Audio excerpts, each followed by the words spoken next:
and he became a tech blogger. And we were talking about this earlier.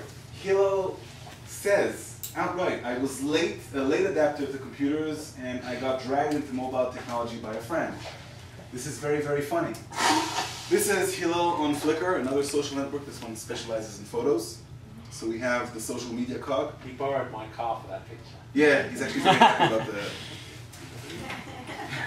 I was fortunate enough, again, these are quotes from yesterday. I was fortunate enough to get fired from a good job at a great company. He was tech writer at Converse in the recent downturn. I got involved in social media to help me get a job.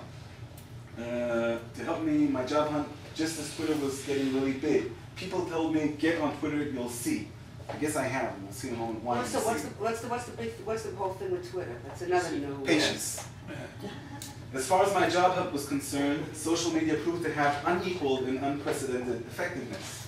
This is Hillel on Twitter. Now, this guy's now got a following of about 6,000 people. Every time he writes something, 6,000 people read it.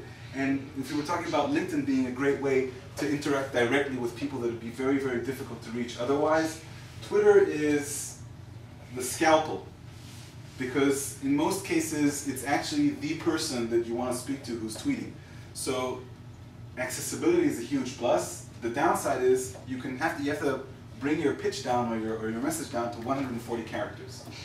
That's it. That's all you have. 140 characters. Like a text. That's where it comes from, because it's a huge service for working with.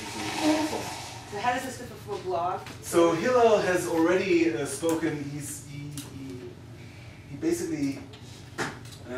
His blog hasn't replaced his day job, his new day job yet, but he's working on that, and this is his blog.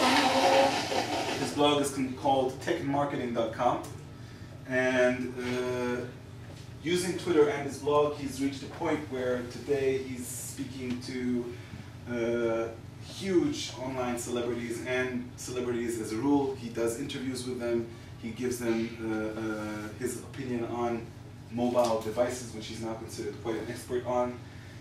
And here's what he says about his blog. He's only been doing this for a year and a half, okay? It's already created opportunities for me that I wouldn't have dreamed of a year and a half ago. Stick with it. You know, I asked him, what's your message to the Nefesh Bnefesh people I'm talking to tomorrow?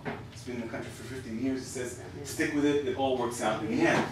And when we talk about works out in the end, in his terms, we saw Mashable before. We saw that it's becoming one of the top tech blogs. That's an audience of 3 million people monthly.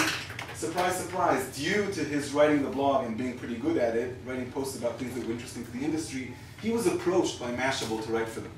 So now he's a guest author on Mashable, and I don't think that he's going to be working his day job much longer. Do they pay him for such a thing? No, no. He gets the exposure. That, by the way, means that when he tries to sell advertising from his blog and people know that he's getting traffic directly from Mashable, it becomes a much sweeter deal. People who are in the cellular industry are literally chasing this guy. People who write iPhone apps. Anybody who's somehow connected to cellular technology and mobile phone technology needs Hillel. He needs him to write a good review about it. Again, Hillel told me, look, give them my details. I'd be happy to help them out. He's going to charge you for it. That's the caveat. I asked him, you're not going to charge him for the initial phone call? He said, no, and I'm going to do a special price for Nefesh Bnefesh people. So these are people who are academics, you know, they're writers, they're doing writing. How does this work if you're a locksmith? Okay?